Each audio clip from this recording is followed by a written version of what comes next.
Before we get into the show, I just want to put out a quick trigger warning. This episode talks about suicidal ideation, deep depression, and psychosis, so please be mindful of that. This is the first episode of the revival of Deep Talks. I literally thought that I was never going to do this again, but my friends kept saying stuff, and I watched Only Murders in the Building, so here I am. And I'm here with a very special person, somebody that I can call one of my good friends, and who is also a great mental health advocate and who has an incredible organization that she's going to tell you a little bit more about. So going in, can you just tell me a little bit about Inspiring My Generation and what you guys do? Yeah. So first of all, I'm so happy you started again. And I have to say, like, Only Murders in the Building, like that made me want to podcast even more. Like it made me so much more excited for every podcast episode. So I feel that. So Inspiring My Generation is a 501c3 nonprofit organization based in the States. And our goal is to work toward suicide awareness and prevention. So we do that in three main ways. First is our podcast, Normalize the Conversation. I bring on advocates, professionals, anyone who wants to share their story in hopes of not just normalizing the conversation, but making information accessible. So many people can't access therapy, whether it's financial reasons, structural reasons, stigma. The long wait, like there's so many factors impacting people not being able to access support that they need. So I wanted to create a platform where conversations can be had, action steps can be given, and people have a starting point of something they can do in the meantime. So we have over 137 episodes released, I believe, as of the other day. Ah, So that was really exciting. oh my God, Mazel The Tov. no, I was really excited. It's getting so many more episodes, so many more amazing guests. I'm so grateful. The second is our encouragement card program. We're going to make cards today. I'm really excited. But basically, when I was in the psych ward, I struggled so much with finding any sense of hope. It was so like bland, I guess is the word to use, right? Like the walls were just beige, like the walls in here. They were just like beige and in my living environment, very empty, very just cold and dark. And I just didn't feel like I had any hope. And my environment did not give me any hope. So I wanted to create a program where I brought some color and some support and some love and some hope back into the psych wards. I mean, at that point in time, I had literally just tried to end my life.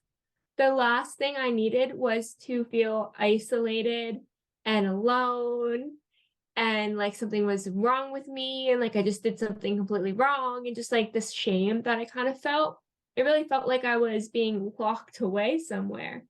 So when I created encouragement cards, originally they were just messages for me. I was struggling a lot and I just needed like some kind of hope. So I would write myself cards that said stuff like, you're not alone, you're enough, you're going to get through this. Every day I would write a card. And one day I had 100 cards in front of me and I decided I wanted to do something with them. So I sent them to the psych ward that I had been at. And since then, we've had 10,000 cards, handmade encouragement cards donated to patients hospitalized in psych wards, which has been incredible. We hit 10,000 this week too. So it's been a big Wow. week. Oh my gosh. And I'm so grateful because like imagining if I had received a card like that at that time where there was some kind of color, some kind of hope, some kind of reassurance that someone on the outside understands and has been there too, and that it got better for them, maybe it will get better for me kind of mindset. So I'm really grateful that I get to hopefully instill that or play a role in instilling that because I cannot do it without all the volunteers who make cards. And then the third is education. So every year I try to put out a new workbook that acts as a guide to building tools you need. She has three One out thing right I'm now. Do you want to say what they are? for Four, my bad. as of last month, I As of know. last month. Okay, I knew there were three. So you have a new one coming out.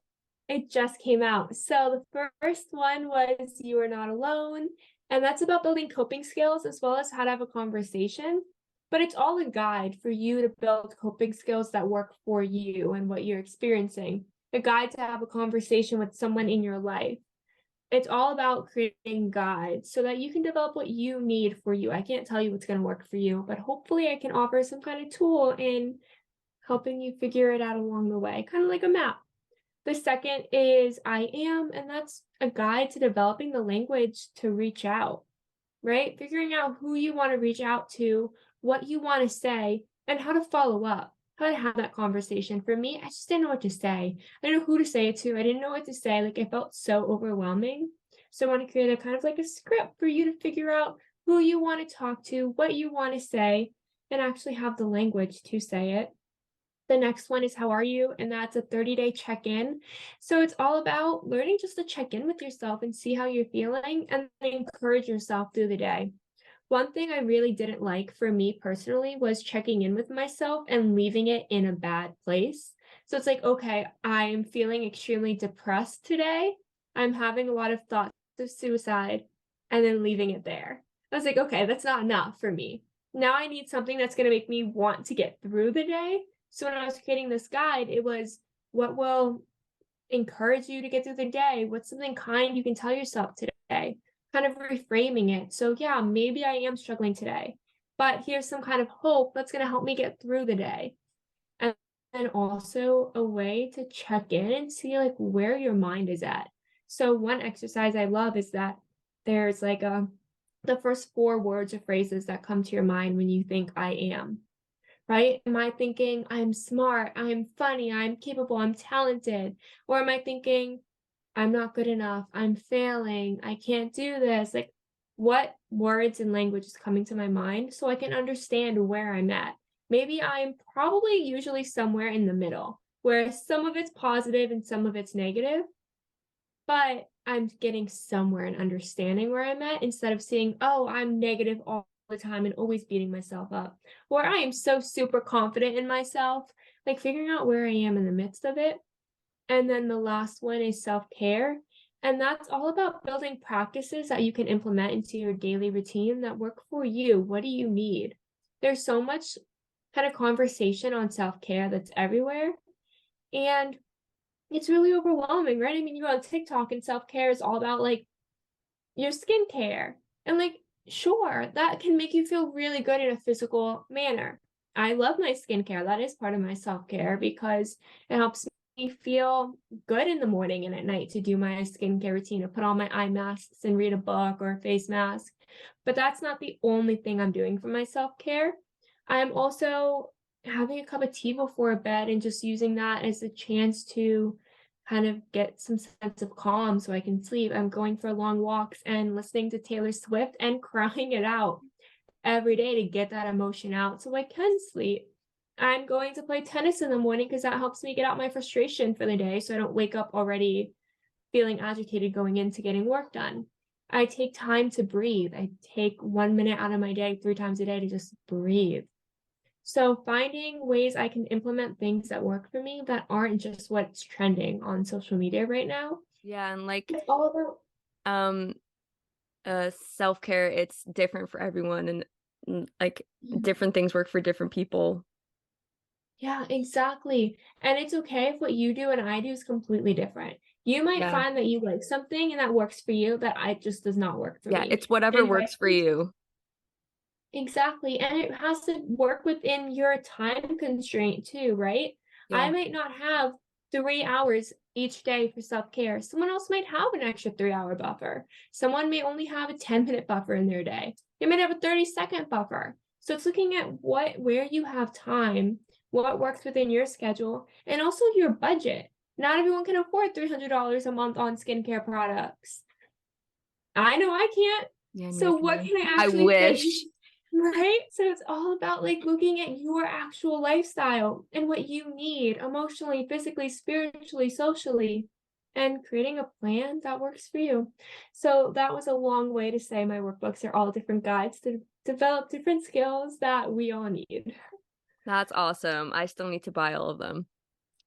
But 10 out of 10 recommend it.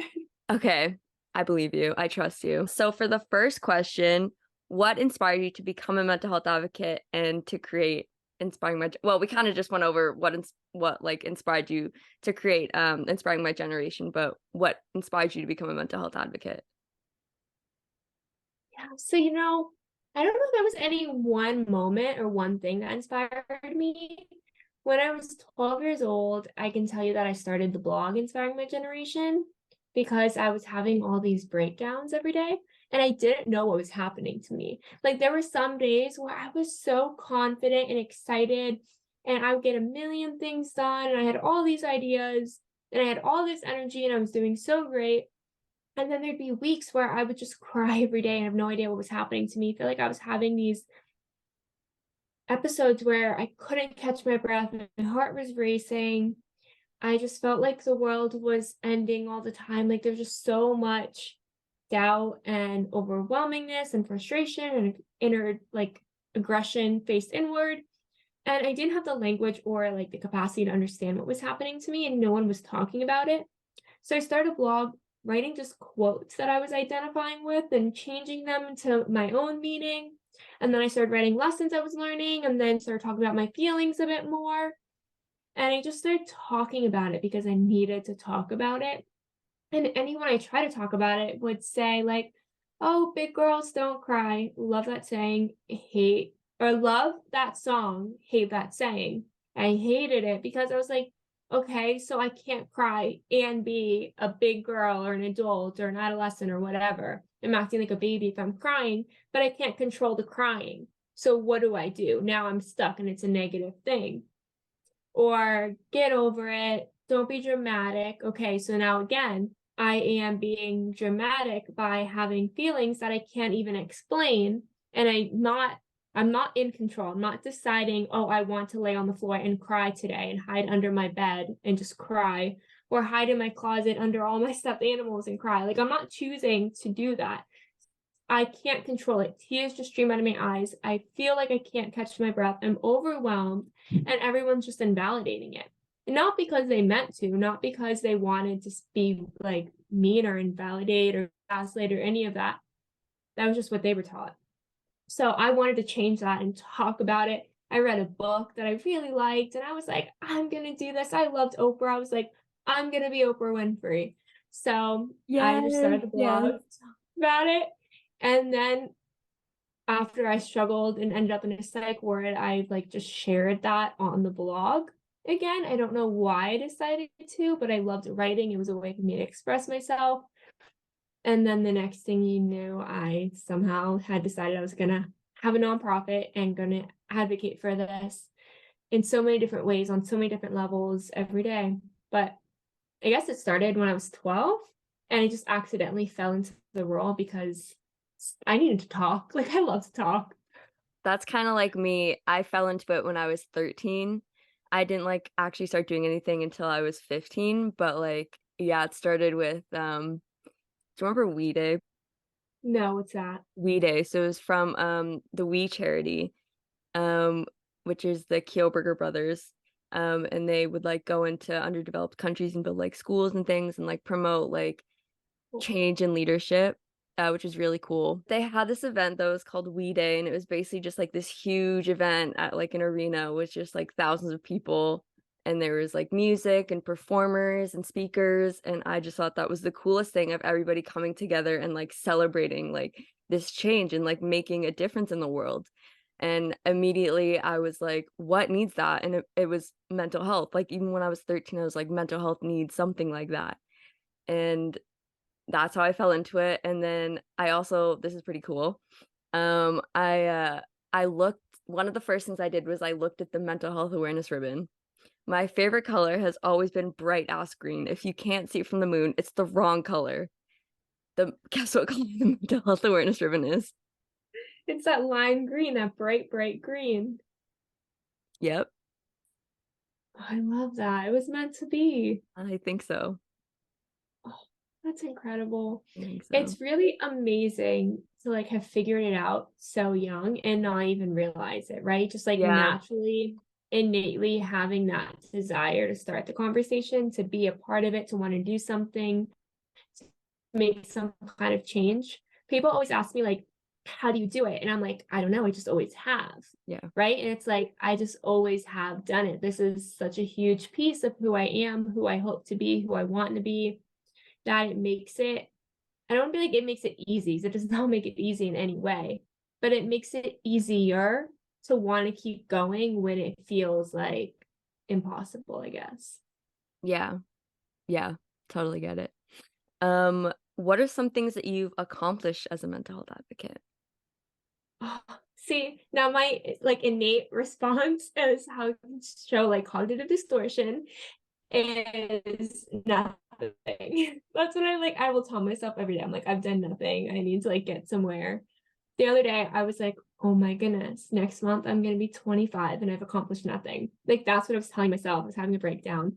And someone actually told me to write a list of all the things I've done. So I do have a list for you. Um, I have published 4 books, Yep. which are actually being someone in Canada recently reached out to me at a facility, and they're actually using it with their patients. So it's really exciting not only to see that I was able to create these books, but people actually can see the value in them and they are helping people develop the skills they need. So for me, that's really incredible to see that Do they you are know helping people in the way that they helped me. do you I don't know know the name on the top of my head if you're about to ask what that. hospital? Yeah, no. Do you know like what I don't know product? off the top of my head. I know it started with an S and it was something I couldn't Saskatchewan? pronounce. Saskatchewan. Yeah, that sounds right. So that was a really cool accomplishment. I've gotten to speak at really cool events. I just spoke at NamiCon, which I've loved. I spoke at the Brave Summit. I'm doing a keynote next month that I'm excited for. So I've had so many opportunities to share my story with so many different people. I've posted over 130 podcast episodes. I just recorded the 150th this week, so that was super exciting. So we're continuing to see that grow with guests from all over the world, which I always love. What else? The 10,000 encouragement cards. I guess I went No, back to that's school no, and that's started to just take the advocacy and turn it into also a career in a different way to enter the field. So I get to do both pieces, which I'm excited about because I'm passionate about both ends. So yeah, I feel like I thought it was going to be so many more things to say. Going back down on that. no, that's okay. That's still a very, very impressive list. And I'm very proud of you for accomplishing that. Yeah, thank you. And I'm proud of you and the work that you've done and all you've overcome because Oh, those like depressive episodes and getting through them and then starting again, it's not easy. I mean, like, no. And I felt like this is weird. After I came out of my depression, I felt like I was almost in shock for like a couple weeks. I don't know if you've yeah, ever 'cause experienced that. It was like before I was like totally like comfortable and like okay again. Um, it was like after like a few weeks, like maybe like 2 months after I came out of the depression, and I was just like, like just what like just low key, happened? yeah, Yeah. No, I get that. And that feeling of like, okay, not only like what just happened and then kind of trying to figure it out and understand it, but also for me, it's always a lot of questioning, like, how do I not have enough tools in my toolbox to prevent this?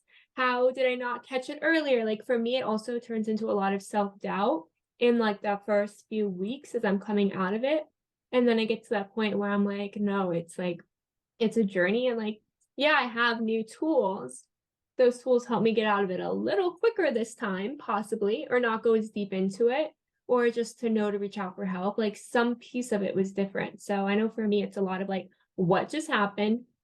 What started it? Where did it come from? Just the whole like what piece. And then yeah, it's like me blaming myself for a bit and questioning everything. And then realizing like, no, it's life living with a mental health condition. yeah. Living after having my episode, um, what like I think what like really sent me into like such a deep depression, and what was like it's embarrassing when you like to think about it is like having hallucinations and delusions and the way I was acting when I was manic. Like when I was depressed, it was like I was constantly thinking about that and that was constantly on my mind. I was constantly putting myself down. I still kind of do that, you know. There are a few things that I haven't forgiven myself for. But you know, it happens. It, it does, and it's not easy. And it's the hardest part is like forgiving yourself, right? Because for me at least, it's a lot of, oh, I should have known better. I should have been able to prevent it. I should have recognized. I should have done this. I should have done this. And then realizing that I can't do it all by myself all the time. I'm not always going to be in control. Sometimes my depression or the hypomania may take control, and I may behave in ways that I don't typically behave. I may say the wrong thing, do the wrong thing, and recognizing that I am using all the tools at my disposal. I'm trying my best. I'm doing my best, and learning to forgive myself for what I haven't been able to kind of conquer yet. Maybe it's something I will never have complete control over. Maybe it is something I will get better at. I don't know, because I haven't gotten there yet. Like, maybe one day I will know, right? Maybe one day I'll be like, I've got this, like, under control. I don't know. I don't know if that happens. I'm hopeful that maybe someday, possibly. I don't know. Doesn't seem like that's a thing. But it takes time, I guess, to recognize that we can't always be in complete control, and it's scary and it's overwhelming, and like it's really hard to just kind of forgive yourself for not being like essentially perfect all the time.